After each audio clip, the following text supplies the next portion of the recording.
Pois bem, boa noite. Primeiros minutos eu faço perguntas, como por exemplo, sobre a aula passada, sobre o simbolismo. Alguém tem alguma coisa, das muitas que imagino que tenha, a perguntar, questionar, afirmar? Porque é essencial entender, nós dissemos, que é um livro, como tantos outros, que exigem esforço hermenêutico.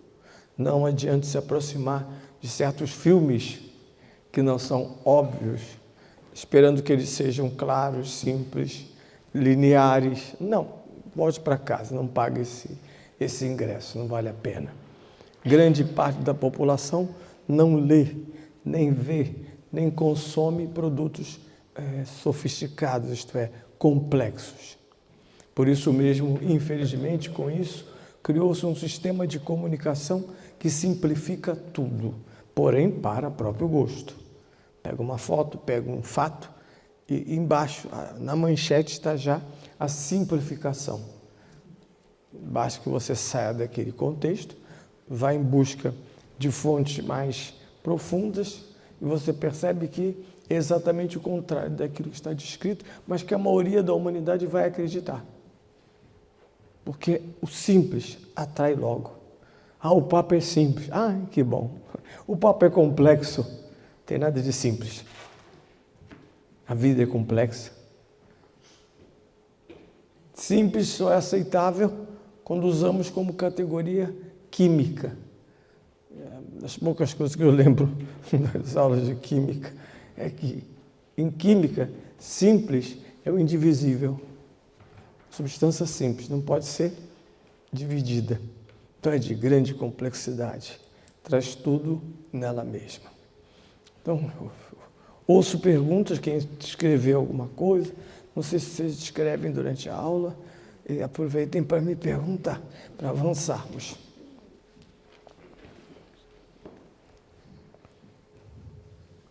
De resto, aprender a ler o símbolo. Uma das coisas inúteis com os símbolos é tentar domesticá-los, reduzi-los a uma resposta. Eu quero que o símbolo signifique isto. Ok, para você ele vai significar isso, mas ele jamais significa só isso. Ou talvez nem signifique isto. Como também não adianta, como disse na aula passada, que alguém diga assim, naquele tempo o símbolo é atemporal, senão não é símbolo. Não confundir com códigos de linguagem temporais. Exemplo, gírias. Vocês falam gírias aqui em Portugal? As gírias, né? Elas estão à disposição de um certo tempo. Então, se você utiliza, alguém olha para você. Diz, como assim? Você até revela a sua idade. Certas gírias falam dos anos 60, falam dos anos 80, 90, e as de hoje, dos garotos, do rap. Tanto que há um problema, às vezes, de linguagem. Quando os jovens só conhecem gíria, temos dificuldade de conversar, porque não temos um canal de tradução simultânea. E isso, não desejando sem boa vontade, implica em não comunicação. O símbolo precisa nos envolver. A primeira coisa que o símbolo precisa, ele precisa me atingir. Porque se o símbolo não me atinge, não sei se... Eu sempre dou esse exemplo. Por que a senhora está lá no fim? A pessoa senta lá, eu quase não consigo vê-lo no microscópio. Venha para frente. As cadeiras aqui da frente são as mais baratas. Custam menos, as de trás são mais caras. Isso. Agora sim. Eu já enxergo mal, então, vejo só com o rosto chegando. Vejam a missa, por exemplo, a Santa Missa. A maioria das pessoas não absorve os símbolos e a linguagem da Santa Missa. Passa por ela baseado no fato de que ela tem um roteiro. O rito tem um roteiro. Eu sei o início, o meio. Quando o padre disser, ide em paz, eu não chego para a missa, né? Ide em paz, eu vou embora. Mas a missa tem uma série de linguagens que são as portas para que nós saiamos do externo para o interno. O rito só tem essa função. Me tirar do lado de fora e me trazer para o lado o que está acontecendo. Onde estou? Qual é a companhia de quem está na missa? E são companhias imensas. Deus, a Santíssima Trindade, a Santíssima Trindade primeiro, a Santíssima Virgem Maria, os santos, todos estão aí. E mais ainda, você vai trazer água. Trouxemos conosco para a missa. Quem trazemos para a missa? Além de nós mesmos. Anjos da guarda. Anjos da guarda. Não, ele que te traz, você não traz. Ele que te traz. Os mortos. Conosco estão sempre os nossos mortos. Só se não são nossos. Esqueci de minha mãe, aí tudo bem, você esqueceu da tua mãe. Mas os seus mortos estão sempre aqui e ali, sugestões de presença. Mas na missa a igreja vai sempre dizer, recordemos-nos os mortos. Ou às vezes, quase sempre, celebra diretamente por eles. Além das almas do purgatório. Mas também o céu, como celebra os santos, celebra os mortos beatos. Vou pedir a quem chegou agora para se aproximar. Vocês estão longe a quilômetros e quilômetros de mim. Apesar de eu confiar no microfone, eu gosto de ver algumas expressões no rosto das pessoas. Para isso é preciso que o sujeito queira, saiba, que está entrando em relação com o símbolo. Por quê? Porque a realidade que nós chamamos na teologia de mistério só é traduzível pelo símbolo. Sem o símbolo, o mistério se esconde. Você vê as pessoas que não creem, que não vão a nada, que não têm uma fé religiosa ativa. Eles vão aos funerais, eles vão às missas, estão lá. Respeitosos, ao menos, mas externos. Totalmente externos. Assim como nós, modernos, ou melhor, contemporâneos, somos muito distraídos. Nossa mente se desloca com velocidade em várias direções. Quantas vezes a pessoa está ali na missa e a cabeça dele está muito longe. Está lá na panela, esqueci o fogo da panela. Acho que não. Ele está ali e a mãe tem que pagar o aluguel. Ela vai a missa toda, né? Assim. Ninguém sabe, só Deus. A pessoa está piedosa, está até com a mão assim, ó. Ela está distraída. E nós somos condicionados, está aí o behaviorismo, somos condicionados a termos piques de atenção. Isso, de um lado, é uma invenção, do outro é uma constatação. O mundo da comunicação estabeleceu que nós nos mantemos concentrados 30 segundos. Depois tem que haver um novo estímulo. E o novo... Por isso, às vezes, eu tenho medo dos padres que acham que a missa tem que ter estímulos.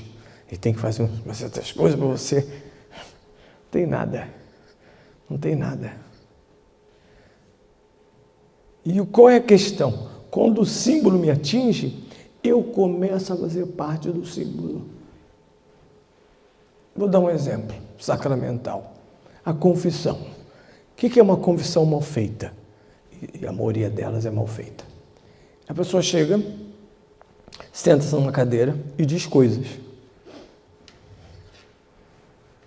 Às vezes nem pecados são problemas. Uma vez eu estava com tanto sono, era uma confissão de Natal, já eram 2 da manhã. Tínhamos começado às 7. Aí chegou uma senhora, falou, acabou. Eu meio sonolento disse assim, e eu te absolvo de todos os teus problemas. Porque eu não vi um pecado. Eu só vi problemas que são parte da... Pode até me levar a pecar, mas pecado não é. Eu não vi ali os 10 mandamentos, não vi uma série de questões. Ou seja, primeiramente não houve consulta profunda da consciência. Você vai a um confessionário sem ter feito um mergulho na sua... E a consciência é aquilo que é de mais simbólico em nós, porque a consciência diz o que eu quero, diz o que eu não quero, retém o que eu quis, retém o que eu não quis. E o dia da confissão eu vou mergulhar no pior lado da minha memória, as coisas erradas que eu faço, que eu penso, que eu não faço. Meu lado pior. Confissão é o dia de lidar com o seu pior? Não é um encontro psicanalista, psicológico. Eu não estou ali para acalmar ninguém. Você tem que encontrar com a sua consciência, com esse poço. E às vezes a consciência, por ter pecados não confessados, ou seja, não redimidos, porque é um espetáculo quando a consciência se abre à graça de Deus e a graça de Deus redime a consciência. Na verdade, quando a confissão acaba, minha consciência já não tem esse material mais na mão. Ele não existe. Quando o padre disser, todos os teus pecados estão perdoados, a consciência apaga aquilo tudo. Não foi só pelo dizer, eu entrei. Então, quando a confissão começa, eu imagino, sempre imagino, que nunca é assim em geral, atualmente. Eu imagino que a pessoa chega ali angustiada. Finalmente ela teve que, decidiu, graças a Deus, encontrar-se com ela. E não foi tão agradável, não.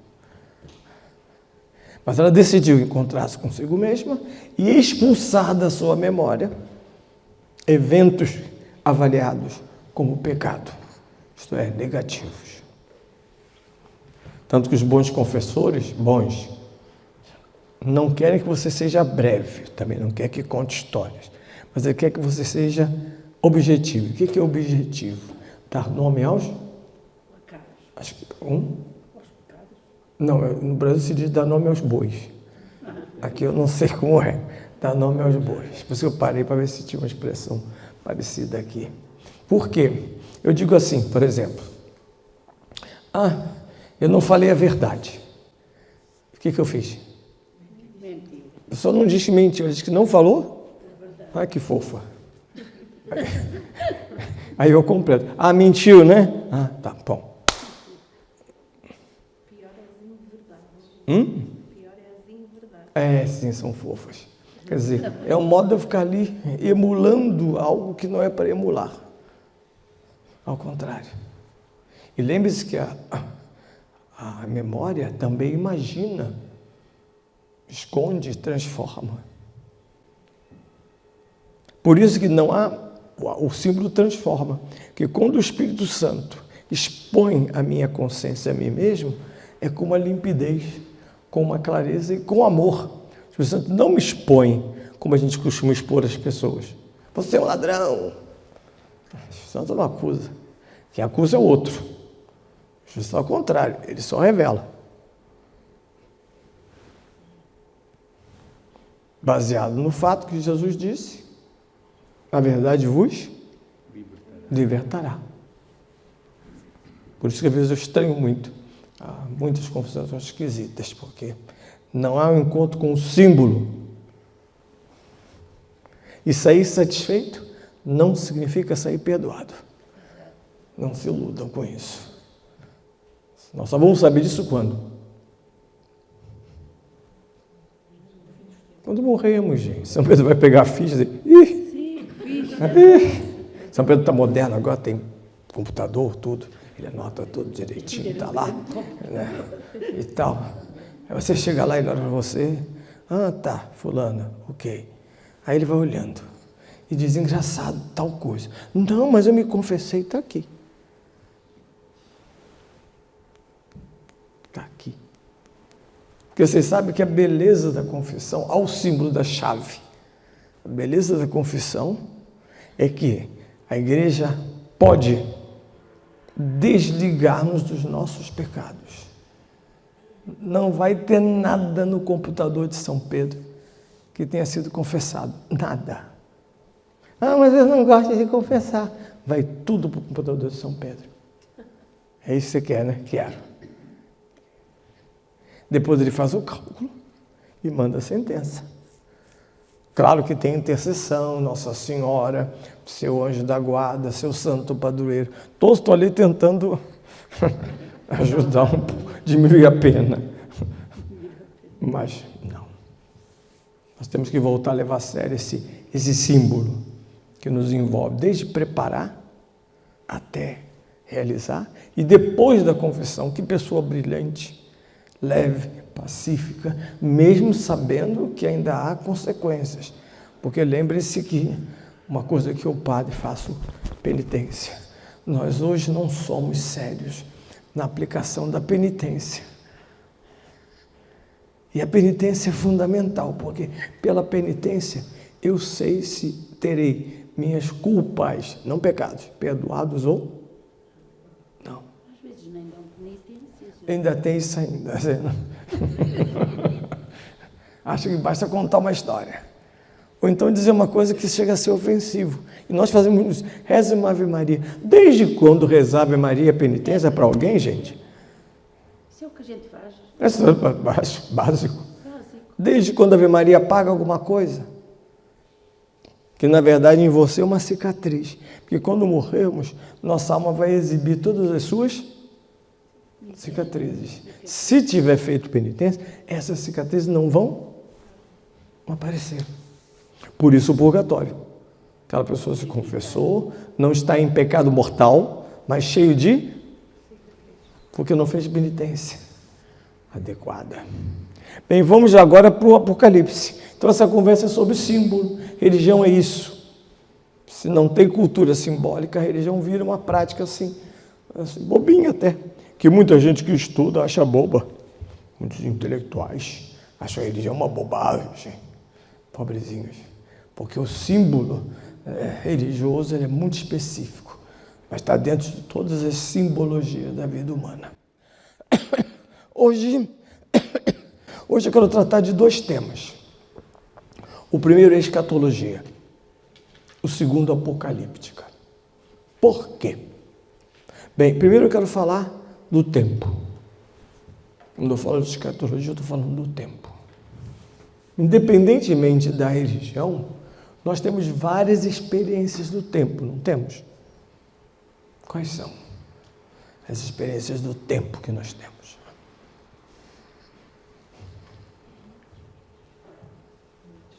Passado, presente e futuro.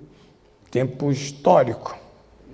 Tempo histórico. Por mais que isso é uma decisão para a gente não enlouquecer. Porque o passado, o presente e o futuro não tem fronteiras tão precisas, às vezes, como nós gostaríamos. Meu passado. Teu passado ainda está rondando. O tempo é das problemáticas. Quem? O tempo é das problemáticas filosóficas mais tensas. Isso. Não há definição. Isso. Mas pode ser... Não há definição, mas há experiência. Cuidado. Sim, experiência temos. Quer dizer, não há definição certa. Porque sim. pode seguir Ou certa não digo. Não há definição definitiva. Ou isso. É. Ou isso. Que é o mundo do símbolo. Mas, por exemplo, quais são as nossas experiências do tempo? Ele deu 3 títulos, passado, presente e futuro. Tá. Uma pessoa que não estuda história já não tem passado, ela ignora essa experiência, mas vive. Por exemplo, uma experiência do tempo na sua vida. É tão simples, não precisa pensar muito, não é experiência mesmo. Às vezes também o tempo psicológico, ou seja, certas coisas agradáveis parece que passam muito depressa e as desagradáveis demoram muito. Duram demais. O tempo pode ser também definido como aquilo que é e que deixa de ser. Sim, ou não sei se deixa de ser. É o famoso instante. Um instante. Porque o tempo perdura. Por exemplo, o dia do seu aniversário não é uma experiência do tempo? Claro. Que nós somos muito zelosos pelo dia do nosso aniversário, um dia especial. Quero bolo, quero Facebook, quero palmas, quero abraços. Falsos ou verdadeiros, não interessa. Porque é o dia do meu aniversário. Pessoa que tem problemas, eu não gosto de aniversário, está com problemas. Nós temos o tempo litúrgico. Daqui a pouco, ou seja, depois de amanhã, estaremos Bem, o sol vai brilhar, tudo continua o mesmo. Mas eu estou num tempo específico na minha... Ou não. Há muitos católicos que vão passar pela quaresma como se fosse segunda, terça, quarta, quinta, sexta. Isso. Carnaval é de mês, vai acabar a quarta. Mas eu digo, o ano inteiro a pessoa não... Parece que quem determina o tempo é o comércio. Nós temos experiências de expectativa. Expectativa é tempo. Amanhã eu vou fazer um concurso, vou para uma entrevista de emprego, vou casar-me. Olha o tempo. Nós temos múltiplas experiências de tempo. O tempo inteiro. E nós celebramos. Tanto que nós criamos uma coisa chamada calendário, que é uma genialidade. Enquanto os animais só têm o calendário natural, por isso os cientistas dizem que os animais estão loucos, porque o calendário natural parece ir modificando-se, e sempre foi assim. Mas nós temos um calendário que explica, justifica o movimento. Pois isso não passa despercebido por Deus. Estranho, né? O que Deus tem a ver com o tempo?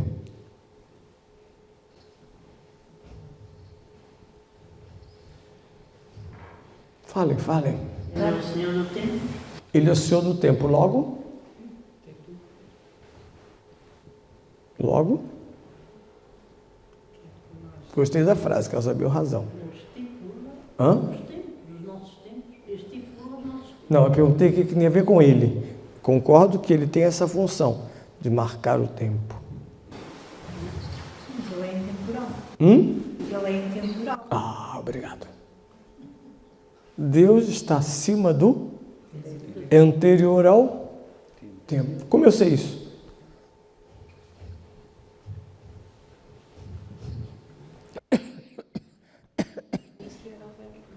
Fala alto, diga. Não, vá para o Antigo Testamento, esquece o Novo. Ah, Gênesis, entendi. Sim, como assim na Gênesis você entende que Deus é eterno? Porque não havia nada. Claro que os judeus não sabem escrever nada, como os gregos sabiam. Então eles escreveram, era água e fumaça. É o modo dos judeus dizer, não tinha nada. Água e fumaça, ponto. Não tinha nada. Pântano. Então, quando não havia tempo, Deus surge e intervém no início do tempo. Fala, e uma fala criativa, uma fala que opera, que intervém. Deus é uma palavra que intervém, não é só uma palavra super ilustrativa. Deus não ilustra. E a partir dali, houve dia e noite. Mas Deus é anterior ao dia e à noite. Em Deus não há dia nem noite. Nada. 24 horas seguidas. Ele não tem 24 horas. Ele não tem horas. Ele não tem 24, não tem hora nenhuma. Ele é sem hora. Ele é o fundamento do tempo. Por isso, seu filho será chamado Alfa e? Porque o Pai é eterno. Eterno. Eternidade é própria do Pai. Ele sabe o fim desde o princípio. Sim, até para ele não tem fim nem princípio. São Tomás dizia, em Deus tudo é. Em Deus tudo é. Por isso que eu falei que o é, para nós é um problema, para Deus nenhum. É. Grande. Hoje não se faz mais teologia. Pelo menos desses termos, né?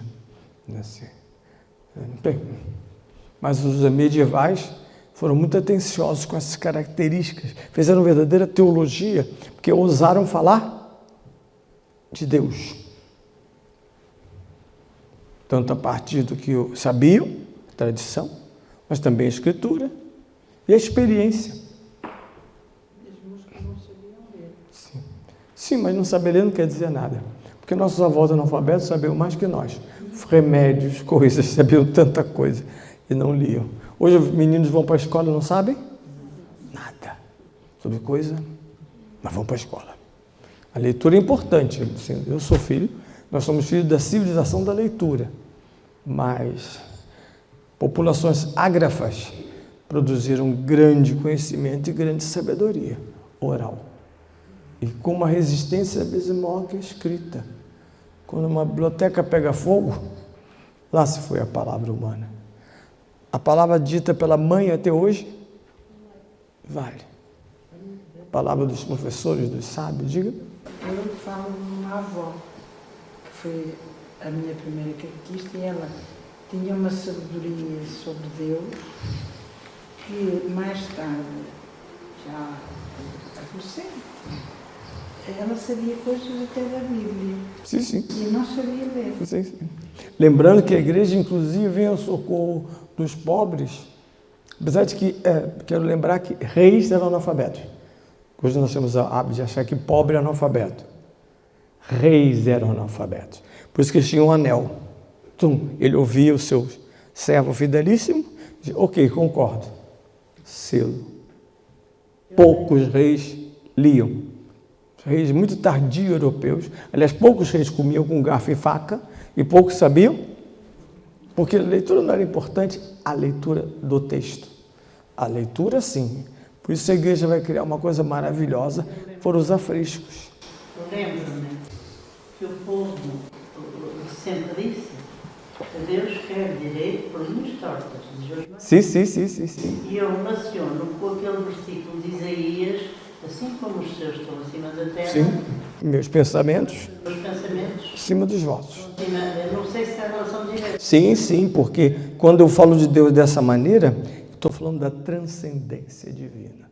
Por isso, sobre Deus, há sempre um negativo. Ele é infinito, incompreensível, onipotente, onipresente. Há algo nele que não existe em nós. Precisamos de uma mediação para falar dele. E ele ofereceu essa mediação. Chama-se revelação. Ao longo da história de Israel. Como é que Deus decide? Isso que é extraordinário. Entrar no tempo. Quando foi a primeira vez que Deus entrou no tempo? Segundo a Escritura do Antigo Testamento. Anunciação. Como? Anunciação. Não, na Bíblia, no Antigo Testamento. Não. Abraão. O tempo do Gênesis é um tempo metafísico. Não foi no dia 18 de dezembro, nem no dia 15 de outubro. Naquele tempo. Porque lembra o princípio dos tempos. Mas Abraão não. Abraão da Caldeia, de Ur, casado com a Sara, ou com Sarai, Abraão, Deus disse a Abraão, história. E por que falo história? Porque Deus disse? Não. Falo história porque Abraão obedeceu, foi embora. Pegou a mulher dele, subiu e foi. E quanto mais se desenrolava a vida de Abraão, mais se desenvolvia a história da palavra de Deus, que nós chamamos teologicamente história da salvação. A história da salvação é a intervenção de Deus na realidade empírica do homem. Você sabe que isso distingue o cristianismo do hinduísmo, do budismo, nas religiões orientais que tanto encantam europeus e americanos que foram muito materializados, então estão sempre hipnotizados por esse budismo e hinduísmo, é porque nessas religiões a divindade, se existir, jamais se vai misturar com a matéria. A matéria está de um lado, Deus está. Plotino, que foi um pensador religioso do início do cristianismo, ele diz que Deus é o ser. Quanto mais elevado, mais ele é. Quanto mais ele se abaixa, na medida em que os seres são participação nele, por exemplo, pela criação, façamos homem e mulher a nossa imagem e semelhança, quanto mais isso vai baixando, ou seja, se tornando material, menos divino o ser é. Por isso é preciso separar. Bem, não por acaso a primeira noção de sagrado é separado. Mas o que acontece? Deus fala com Abraão. Não só fala com Abraão. Qual é o conteúdo da conversa de Deus com Abraão? Ou da revelação de Deus com Abraão? Qual o conteúdo? Gênesis 12. Farei de ti uma grande nação. Como é que se chama isso? Em ti serão benditas. Sim. Como é que se chama isso? Aliança. Não foi só uma conversa na porta, num ponto de ônibus. Foi uma conversa de contrato. A partir do momento que me obedeceres, ocorrerá isso, isso e isso. E estabelece com Abraão todos os meios para que Abraão realize a vontade de Deus. Na sua família, na sua vida, na sua... E os judeus, para representar isso, os judeus são muito materialistas. Então eles dizem logo, Abraão logo ficou muito rico. Porque o contato com Deus traz bênçãos. Então ele tinha muito gado, muita coisa, muito empregado, porque ele obedecia a Deus. E as pessoas ficam assustadas, porque o protestantismo norte-americano fala o cristianismo da fortuna, não, da prosperidade. E ficamos escandalizados, por mais que o cristianismo europeu tenha acumulado bilhões e bilhões e bilhões de dólares, né, ou de dinheiro, mas nós temos essa coisa assim. Ora, para os judeus é muito claro, se você está bem, Deus está te abençoando. Se você está mal, Deus não está te abençoando, ponto. E eles dizem nos Salmos, quem reza os Salmos ouve, os mortos não te louvam, é melhor que você me salve. Bem, a gente fica lendo e diz, Deus me livre. Pode comentar aquela questão da pressa de Abraão? Sim. A pressa de Abraão, então deixa-me cá tratar disto, e foi fazer o filho àquela mulher e nasceu Ismael. Não era essa a vontade de Deus. Não, mas não foi nada a ver com Abraão, foi a mulher dele que inventou essa história. Foi a Sara que disse, olha, tem aqui um costume pagão, que ela conhecia bem, que dizia, se o marido não pode dar filhos à esposa, que ele o tenha com a sua escrava da mulher pessoal. De modo que a mulher participe, diz o texto, descreve, que a mulher teve seu filho no colo de Sara. Depois a Sara muda de humor e quase mata a mulher. Sara achava que era demasiado velha, não é, para ter filho, não é? Ela dizia, Não consigo. Acho que ela achava que o marido... Não, eu acho que... Não. Acho que o marido... Ela acha que é o marido. Não. Claro. Sabe por quê? Porque o nome do filho... Mas ela ri-se. Mas não de si mesma. Sim. Ela ri do Abraão. O que esse velho vai fazer filho, gente? Ela morre de rir. E o anjo está rindo de quê? De nada. De fato, tudo concorria que não houvesse filhos, não é verdade? Hoje não se sabe se estéreis eram os dois, ou só ele ou só ela, não se sabe, né? Mas o fato é, não está contado que é estéril por contar. Tem um significado, que de novo é o filho da promessa. 2 estéreis recebem o filho da promessa, Isaque. Assim como a virgem me dá à luz, um filho. Então, o tempo passou a ser objeto da ação de Deus. Tem aí um conceito teológico muito bonito, chama-se providência. Providência é crer que Deus interfere no meu tempo, na minha vida, sobretudo diante das minhas necessidades. Deus é providente, Deus não me abandona, Deus não me esquece. Por que não esquece? Porque não quer. Porque não quer. E por fim, isso chega ao máximo. Quando? Quando é que essa aproximação de Deus do tempo, da história, inclusive as imagens, a escrita sobre Deus no Antigo Testamento, vai passar inclusive por um preço curioso, que é aproximar Deus da natureza humana na sua descrição. Por exemplo, no Gênesis, antes do dilúvio, diz assim, Deus arrependeu-se de ter criado o homem. Nada tem a ver com Deus, tem? Mas começa-se a perceber a proximidade de Deus. Então o poeta começa a projetar sobre Deus uma linguagem que nós chamamos antropológica, antropomórfica. Deus tem raiva, Deus tem ciúme, Deus se arrepende. Moisés vai lá dar um fora em Deus, Deus muda de ideia. Vai matar ninguém. Aí Deus, tem razão. A ira de Deus, né? Quase que Deus se engana. Em contraponto, outra linguagem diz, não, Não se pode falar o nome de Deus. Não se pode ver a Deus face a face. Poder pode, mas morreu. Lá no Rio, bandidos, quando matam alguém, diz assim, foi ver Deus. Pau, pronto. E é verdade. Uma forma ou de outra foi ver Deus. Não, na terra tem todo, no terrestre, não. Por isso, o cristianismo recolhe essa história, recolhe através de uma figura que os profetas vão chamar a última figura da história da salvação, que é o Messias. O Messias é a última figura. Começa em Abraão, passa por Moisés, os juízes, os reis e termina com os profetas.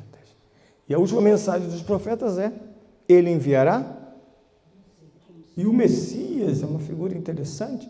Se de um lado ele provavelmente tem um aspecto humano ou algo humano que virá de Israel, mas por outro lado ele não é. Por isso Daniel vai dizer: vi algo ou alguém como um filho do homem vindo do céu, vindo de Deus. É o Messias encomendado por Deus. Aí quem nasce? Jesus, o Cristo. Aqui a escatologia é uma palavra divina sobre o tempo. Com Jesus, tudo acaba e tudo começa. Acaba todo o tempo da espera. E acaba no tempo da espera algo que tem que estar na Bíblia dos senhores e senhoras todos os dias. Gênesis 3. O que eu tenho lá em Gênesis 3?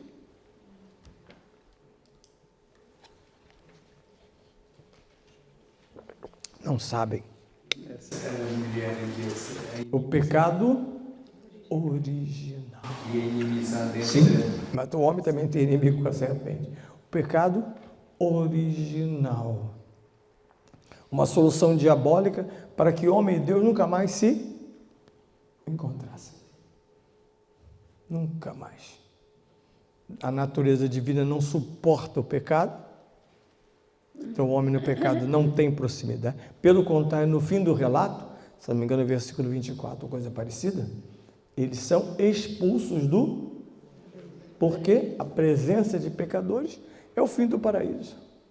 Tanto que as pessoas, quando um ser humano diz assim, estou buscando meu paraíso, eu quero sair da cidade, quero não sei o que levar com Deus. Só tem um problema. No seu paraíso já tem um pecador que é você. Então já é um paraíso furado. Onde houver um pecador não tem paraíso. Imagina 2, 3. No Rio de Janeiro são 7 milhões de uma cidade. É um inferno. Não pode ser o paraíso. É o paraíso onde Deus vive. Isso é o paraíso. E quis o homem e a mulher no seu paraíso. Só que os dois não quiseram. Acontece com Cristo que isso é cancelado. Acabou. O tempo está completo. Diz São Paulo. Dê uma olhadinha para mim, carta aos Gálatas 4:4. Vamos lá, força. Carta aos Gálatas 4:4. Lembrando que você vai encontrar Gálatas sempre depois de São Mateus. Procura São Mateus, a partir dali começa o novo. Cadê sua Bíblia? Está de braço cruzado? Cadê sua Bíblia no curso de Bíblia? 4:4. Gálatas 4:4. Porque essas horas de curso para você perceber que não sabe mexer na Bíblia. Não é? Acharam? Acharam? Deixa todo mundo achar que a senhora vai ler. Todo mundo se encontrou? Gálatas 4:4. Vamos, leia, por favor. Mas, quando chegou a plenitude do tempo, Deus enviou seu Filho, nascido de uma mulher, nascido sob o domínio da lei, para resgatar os que se encontravam sob o domínio da lei, a fim de recebermos a adoração de filhos, e porque sois filhos de Deus, enviou aos nossos corações o Espírito do seu Filho, que clama: Abba, Pai. Muito bom. Isto é, olha a síntese escatológica. In pleroma tu chronon, na plenitude no pléroma, no momento exato. Na trigonometria, o 00, né? Quando o vertical e o horizontal encontram o 00, é o ponto. O Natal deixou de ser uma grande festa para ser uma festinha. Bonitinha, com comidinha, com jantarzinho. É uma grande bobagem. Nosso Natal virou uma grande bobagem. Porque o pléroma tu crono acontece naquela noite. Não é uma noite para trocar presentes, nem para blá blá blá. Nós inventamos esse blá blá blá. Todo o comércio adorou. Fica satisfeito com o Natal cristão. Mas não é nada disso. Não por acaso, na noite de Natal, no credo, a igreja pede que nos inclinemos.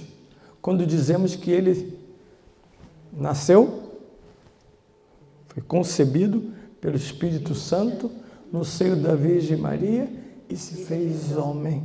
Quando dizemos isso, nos inclinamos, porque esse é o Natal. Se havia proximidade de Deus, essa proximidade agora é total. No homem Jesus de Nazaré está Deus inteiro, assim como na hóstia, inteiro. Não há mais nada de tão próximo. Deus parece deixar de ser externo, permanecendo Ele mesmo. O cristianismo nasce dessa profunda convicção, que se propõe no Natal, porque depois não entendemos nada da Páscoa também, nada, porque a Páscoa vai supor que eu entendi o mistério de Deus naquele menino, agora morto na cruz. Tempo, portanto, escatologia é a teologia do tempo, a compreensão divina do tempo, como Deus nos revelou o próprio tempo, tempo como história da salvação, a sua salvação, tempo como o caminho, a Páscoa entre os seus pecados, no caso do pecado original, no dia do batismo, e o encontro com Deus. Porque graças a essa Páscoa, o meu caminho terreno, cronológico, ele desemboca na eternidade. Quando celebramos os funerais, em geral, eu permaneço ali no livro da sabedoria, que diz: a vida dos justos está nas mãos de Deus. A sua alma era cheia de eternidade. Isso só existe fora da poesia, porque o verbo se fez, e agora a alma humana, lavada, redimida, templo do Espírito Santo, o Espírito que diz em nós, Abá. Esta alma agora é templo da eternidade. Agora eu fico imaginando que estilo de vida histórico tem alguém que crê na eternidade e que já vive, talvez o melhor, qual o melhor evangelho para falar de eternidade? Presente. Nós temos 4 evangelhos, tem um que é São João. São João diz, é a hora e é agora, sempre agora. Quem tem contato com Cristo já está em contato com a eternidade. Já está na eternidade, sem sair daqui. Porque o velho barbudo marxista diz que nós nos alimentamos de eternidade para fugirmos da realidade. Aí uns teólogos bobocas que gostam de Marx dizem, está vendo, tem que ter uma fé concreta. Deixa de ser bobo, idiota. A fé só é concreta quando ela tem raízes na eternidade. Senão, filantropia faz bem a qualquer pessoa. Todos fôssemos filantrópicos, o mundo até seria um pouquinho... Não, eu não sou filantrópico. É a caridade, essa marca. Então, a Bíblia inteira, a começar pelo Novo Testamento, está cheia de escatom, cheia do anúncio do fim. E não é o fim somente, mas os últimos tempos, o que os gregos chamavam destino, a moira, o que irá acontecer. Cadê o meu? Então, escatologia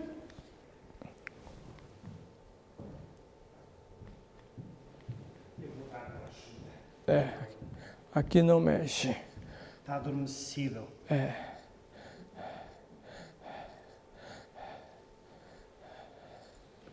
Acho que já foi para a escatologia.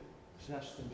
Então, na verdade, vejo, eu fiz várias perguntas, acho que as perguntas são... Precisamos sempre disto. Ainda precisamos mais disto.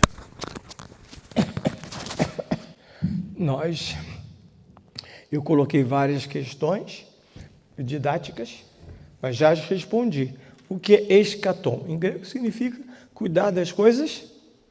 Por isso, no início do curso, eu propus que assistissem a trilogia do fim do mundo, fim do tempo, fim do mundo. O tema do fim é o tema da escatologia. Por que a escatologia é essencial? E desde o início está na palavra de Cristo, no evento Cristo. Porque senão Cristo seria como Napoleão Bonaparte. Cristo seria como César. Como os reis portugueses. No nosso... Onde estão os reis portugueses? No panteão. No vosso passado, no panteão. No vosso passado, acabou. Os ingleses ainda podem dizer que está no presente, mas vai que vai. Os portugueses aboliram. Os reis estão no passado. Tem quem ainda briga por causa de Salazar, mas Salazar está no passado. Por mais que seja um passado expandido. Cristo não está no passado. E está 2000. E por que ele não está só no passado, tendo sido um evento histórico? Porque esse evento foi um evento escatológico.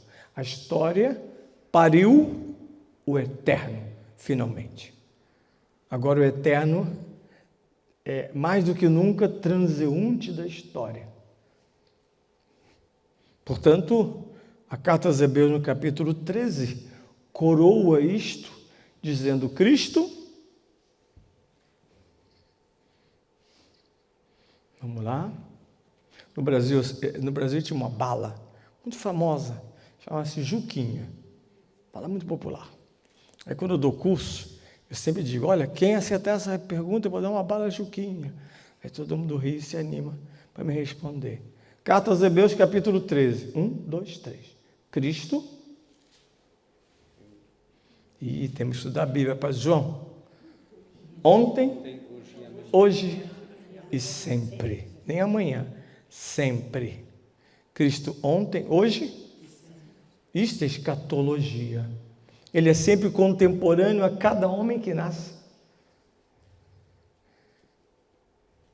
Ele já é contemporâneo àqueles que virão. Cristo não está só no meu futuro, quando eu morrer. E nem está somente no meu, quando eu abro a Escritura, ela está. Então, isso é escatologia. Não sei se tem alguma coisa a ver, mas queria perguntar: por que Paulo escreveu aos Hebreus: vai haver tempo que não haverá mais profecia, não haverá mais falar em línguas, só fica a caridade? Isso não foi Hebreus, não. Isso é a primeira carta aos Coríntios. São Paulo não escreveu a carta aos Hebreus. A carta aos Hebreus a igreja considera sem autor explícito, autor apostólico. Se diz carta aos Hebreus, não São Paulo aos Hebreus. Bem, isso está escrito na carta aos Coríntios. Por quê? Por causa da escatologia. Ele diz: tudo passará. Ele usa a bela imagem romana, greco-romana do teatro. Os romanos e os gregos adoravam teatro. Ele diz: chega o momento que a cortina desce. O espetáculo acabou. E aí ele diz, então, sobre o Cristo, é preciso entender que jamais ele encerra as suas cortinas. Mas os meios de atingi-lo, sim. Porque ele diz: quando morrermos, Qual o valor da esperança? Qual o valor da esperança? Qual a utilidade da esperança?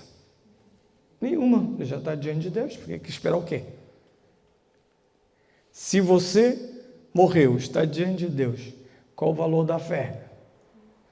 Estou face a face com? Então ele diz, o que vai sobrar, e vai mesmo permanecer, é a caridade. Diante de Deus, o que vai estar vivo contra o nosso favor é a caridade. Isso que São Paulo diz. A caridade, sim. Agora o resto, todos os meios espirituais vão cessar. Bem, deixa eu continuar aqui. Foi. Isso tudo eu já falei. Então, o conceito de escatologia, está vendo as últimas coisas, ou extremo. Né? A doutrina que estuda as coisas que acontecerão antes ou depois do juízo. Com a palavra escatologia, aparece todo um léxico. Juízo final. Vocês acreditam no juízo final? Padre, leva a turma para o batistério agora. Vocês não acreditam no juízo final. Mas domingo reza automaticamente, né? Creio, né? Virá julgar vivos e... Mas já não acredito mais, que vergonha. Não acredito mais. Eu vou vivendo a minha vida. Cuidado. Cuidado. Escatologia sempre nos lembra, haverá um juízo.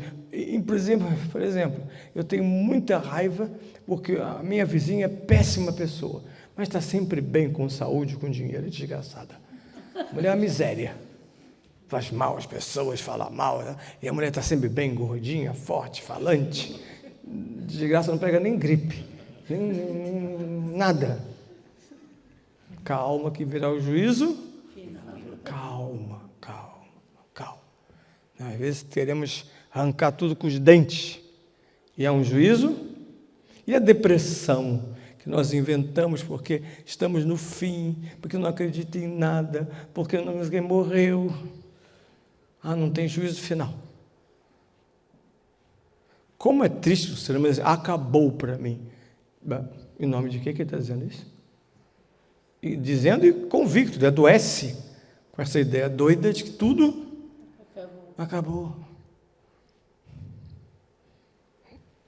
Juízo final. Esse aí é uma figura simpaticíssima, um autor do século XVI, se chama Bosch. O Bosch é alemão ou holandês, ele está lá no século XVI.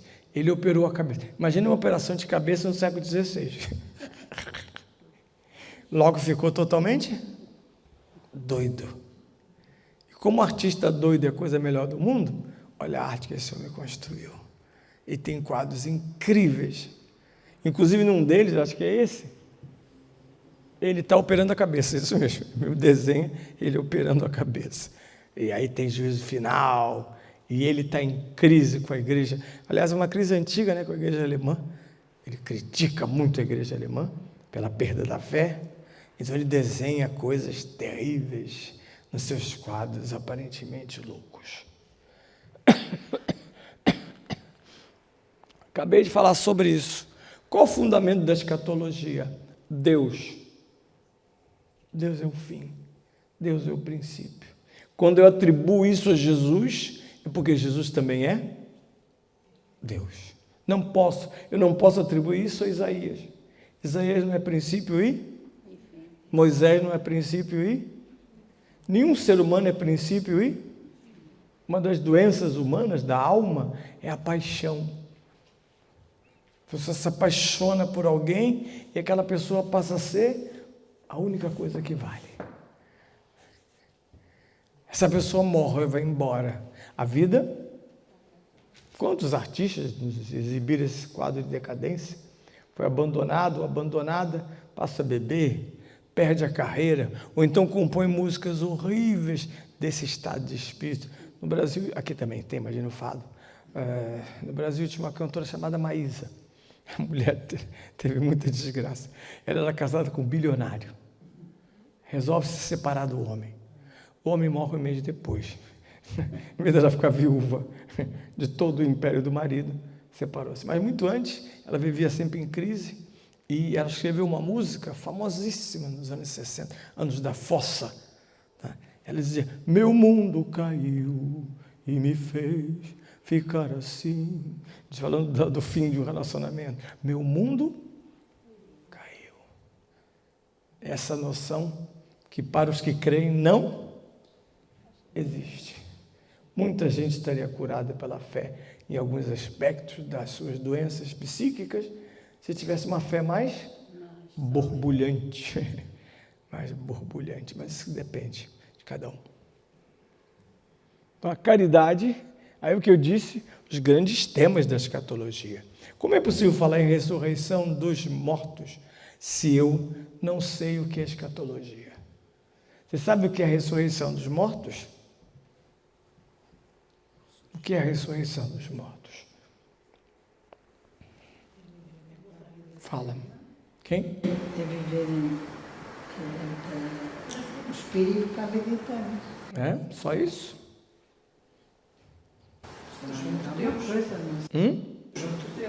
Pode ser que não. Não está dito que você vai para junto de Deus, não. Faça por isso. Depende se você vai ficar no meio do caminho, ou então bem longe. Não, estou dizendo que a ressurreição dos mortos é o dia em que Jesus voltar. Enquanto ele não voltar, não há ressurreição dos mortos. Morremos, seremos julgados e vamos esperar o grande. Só uma pessoa no céu não espera o juízo final. Quem é? A Beata Virgem. Ela não espera o juízo final. Porque ela não foi julgada, nasceu sem pecado. Todos os outros estamos na fila do juízo, alguns glorificando a Deus no céu, outros no inferno e outros no purgatório, os estados espirituais.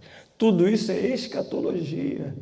Aliás, é uma disciplina separada, eu estou colocando dentro da Bíblia, mas é uma doutrina imensa, que nos fala da vida para além da sua materialidade, sem que isso signifique divorciar a vida, porque o materialismo facilitou a vida dos ignorantes.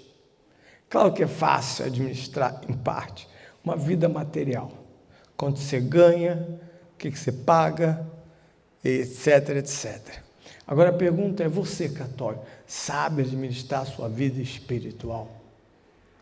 Sabe quanto custa, o que virá, o que não virá, o que precisa, o que não é preciso? Porque o materialista sabe, o grande industrial sabe. E se não souber isso, ele não existe, porque a vida dele é só material. Se ele não souber viver bem materialmente, isso é um fracasso absoluto. Os homens espirituais. Olha a operação da cabeça que eu falei com vocês. Ele é uma simpatia, esse homem. Depois, e lá está, eu citei o credo, né? Espero a ressurreição dos mortos e a vida do mundo que virá, ou do mundo futuro. Então, morremos ainda não é a ressurreição dos mortos.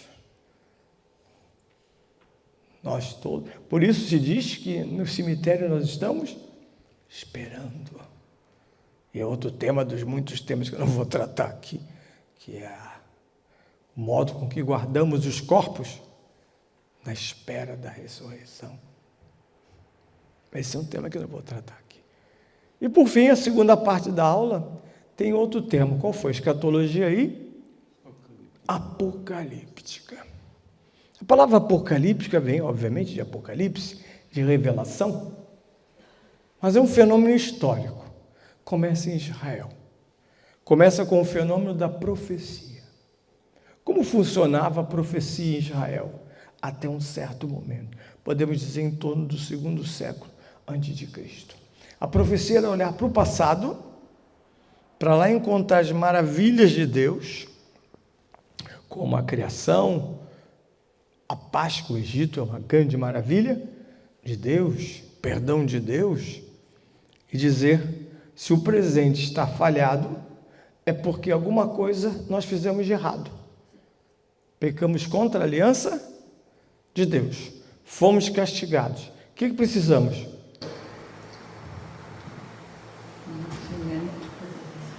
Nascimento. Converter-se, gente. Vocês fogem das palavras, né? Vai ser a palavra-chave na quaresma. Volta, Israel. Volta.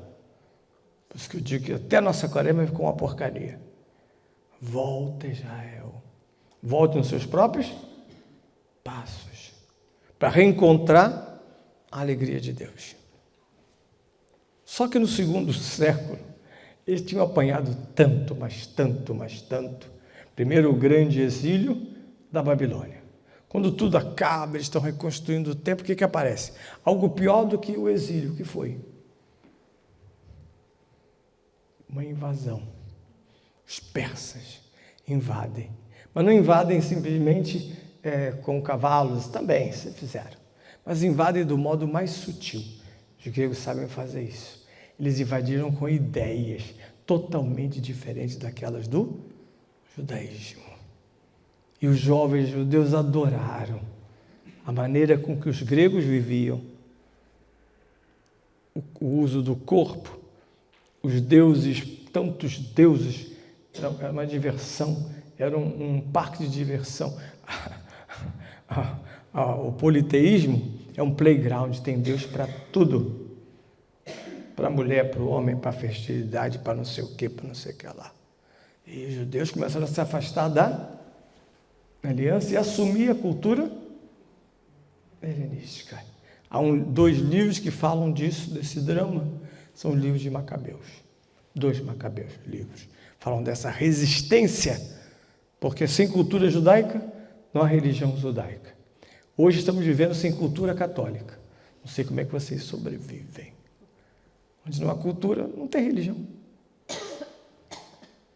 Que a cultura é o oxigênio da religião. Ou então a sufoca.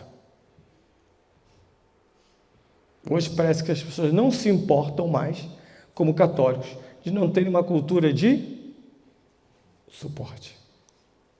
Então os judeus reagem, expulsam os persas. Mas começam a se perguntar, será que Deus vai mesmo nos ajudar? Será que voltaremos àquele passado glorioso dos milagres? E os profetas vêm com a notícia que não. Isaías tem um texto, Apocalipse, em que Deus pergunta admirado, não vês que faço novas coisas? Aliás, a tradução é que faço nova todas as coisas. Não vês? A profecia, a partir do 2º século, vem chamada de apocalíptica, porque ela não aposta mais na aliança, mas aposta no futuro. E que futuro é esse? Jeremias diz, não é Jeremias, mas Deus, farei convosco uma nova aliança. E em cada missa, o sacerdote proclama isso, o sangue da nova e eterna aliança. Novo pacto. Tudo isso preparando o Espírito Santo, claro, preparando a vinda de Cristo. Cristo é a nova e definitiva. Está na hora já? Esse é meu filho muito amado. Bem, para falar do futuro, como é que a gente faz? Me fale, por exemplo, da sua vida daqui a 10 anos. Está rindo? Sei lá. Esse sei lá é que é o problema. Mas se eu insistir em falar da minha vida daqui a 10 anos, como é que eu faço? Se Deus quiser, é quase que um conforto, mas não descreves. A minha foi muito boa. A minha vida até essa idade foi muito boa. Já está certo, né? Tá, mas o futuro? Como é que vocês... Os mais jovens aqui, como é que descreve a vida, sua vida futura? Já estragou o futuro. Já está mais cansado, já estragou tudo. É um futuro brilhante, né? Isto é preciso uma linguagem própria para falar do o vosso mestre, né, o Padre Vieira, escreveu um livro magnífico chamado A História do Futuro. É magnífico. Livro de escatologia. A história do futuro. Contar as coisas que ainda hão de acontecer. Isso chama-se apocalíptica. Contar as coisas que ainda vão ocorrer. Reveladas. Porque o livro começou dizendo revelação de Jesus Cristo. De coisas que vão acontecer. E em breve,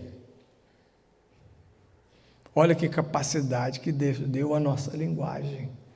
Porém, não pode ser a linguagem do passado. O passado a gente consegue descrever querendo de modo muito preciso. Está aí o arqueólogo, etc. Mas o futuro, qual é a precisão de um relato sobre o futuro? A primeira experiência é a profecia judaica. A segunda é Jesus Cristo. E o cristianismo vai estar todo ele envolvido com isto sobre o futuro. Por isso o livro do Apocalipse, assim termina, ele é um livro que tem uma linguagem apocalíptica. O conteúdo é escatologia. Deus revela o fim, e o desenrolar e a conclusão. Eu descrevo essa palavra reveladora de Deus sobre o futuro através da linguagem apocalíptica. É a única linguagem adequada pela densidade simbólica, para não fazer como as cartomantes fazem, gente que frequenta, né? Vai ler mão, em vez de ler os pés, lê a mão. E lá está escrito, olha, não sei o quê.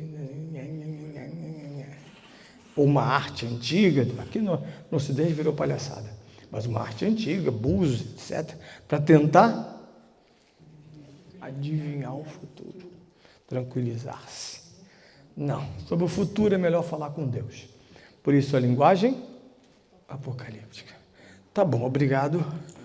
E ficamos por aqui nessa noite.